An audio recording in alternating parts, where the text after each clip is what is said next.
दूसरे के दुश्मन होगे और तुम्हारे वास्ते जमीन में रहने की जगह है और एक वक्त तक नफा हासिल करना है। तुम वहीं जिंदगी बसर करोगे और वहीं मरोगे और वहीं से दोबारा निकाले जाओगे। और इससे कब्ल हमने आदम से एक अहद लिया था मगर वो भूल गए और हमने उनमें कोई अज़्म नहीं पाया। और जब हमने फरिश्तों से कहा आदम को सजदा करो तो इब्लीस के सिवा सबने सजदा किया। उसने साफ इनकार कर दिया तो हमने कहा ऐ आदम, ये तेरा और तेरी बीवी का दुश्मन है, ख्याल रखना ऐसा न हो वो तुम दोनों को जन्नत से निकलवा दे और तू मुसीबत में पड़ जाए। यहाँ तो तुझे ये आराम है कि न तू भूखा होता है और न नंगा, और न तू यहाँ प्यासा होता है और न धूप से तकलीफ उठाता है। लेकिन शैतान ने उसे वसवसे में डाल दिया, कहने लगा मैं आपको दायमी जिंदगी के दरख्त और वो बादशाहत बतलाऊं जो कभी पुरानी न हो। चुनाचे उन दोनों ने उस दरख्त से खाया, बस उनके सतर खुल गए और वो बहिश्त के पत्ते अपने ऊपर चिपकाने लगे। आदम ने अपने रब की नाफरमानी की, बस बहक गया। फिर उसके रब ने नवाजा, उसकी तरफ तवज्जो फरमाई और उसकी रहनुमाई की। हुक्म हुआ तुम दोनों यहाँ से उतर जाओ, तुम आपस में एक दूसरे के दुश्मन हो। अब तुम्हारे पास जब कभी मेरी तरफ से हिदायत पहुंचे तो जो मेरी हिदायत की पैरवी करे न तो वो बहकेगा न तकलीफ में पड़ेगा। हाँ, जो मेरी याद से रूगर्दानी करेगा उसकी जिंदगी तंगी में रहेगी और बरोज़े क़यामत हम उसे अंधा करके उठाएंगे। आदम अलैहिस्सलाम जमीन पर उतरे और अपने रब से तौबा के कलिमात सीख लिए। वो कलिमात ये हैं, रब्बना ज़लमना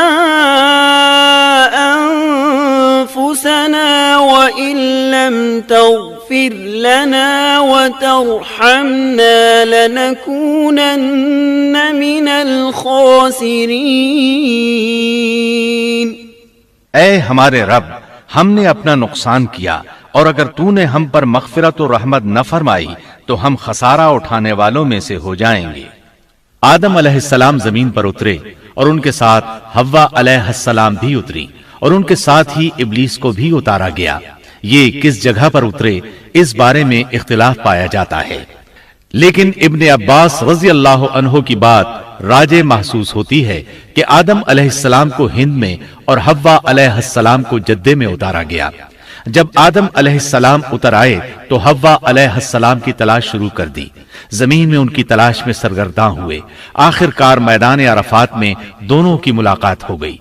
चूंकि मैदान अरफात में दोनों ने एक दूसरे की मारिफत हासिल की थी और उनका आपस में तारुफ हुआ था, लिहाजा इसी मुनासिबत से इस मैदान का नाम अरफात मशहूर हो गया। फिर अल्लाह ताला ने जमीन के अंदर इंसानों को फैलाना शुरू किया और जमीन को मर्दों और औरतों से आबाद कर दिया। इमाम तबरी रहमतुल्लाह अलैह बयान करते हैं कि हव्वा अलैहिस्सलाम ने आदम अलैहिस्सलाम के लिए 20 विलादतों में 40 बच्चों को जन्म दिया। हर बार 2-2 बच्चों को जन्म देती थी, एक लड़का होता एक लड़की। सबसे पहला जोड़ा काबिल और उसकी बहन कमीम का था। फिर इंसानों की अफजाइश शुरू हुई, आबादी में इजाफा होने लगा। अल्लाह ने आदम अलैहिस्सलाम ही को उनका नबी मुतय्यन कर दिया। वो उन्हें दीन सिखाते रहे। उस वक्त तमाम लोग मुवाहिद थे, खालिस तौहीद को अपनाने वाले थे, यानी कानन नासो उम्मतम वाहिदा, तमाम लोग एक ही उम्मत के थे। उनमें शिर्क का शायबा भी न था।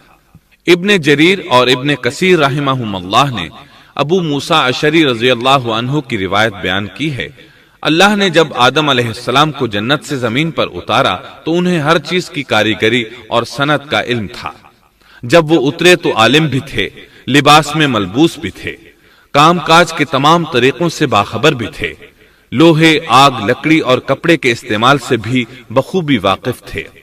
हमारे बरक्स वो इन कामों को अपनी इब्तिदा ही से जान चुके थे, क्योंकि हम सब लोगों का हाल यह है कि जब तक सिखाया न जाए हमें कुछ नहीं आता। आज के दौर में बाज अफ्रीकी कबाइल के अफराद वहशियाना और गैर मुहज्जब जिंदगी गुजारते हैं। उलमा का कहना है कि ये लोग जमीन पर रहने वालों में से गुमराह तरीन इंसान हैं। इन्होंने अल्लाह का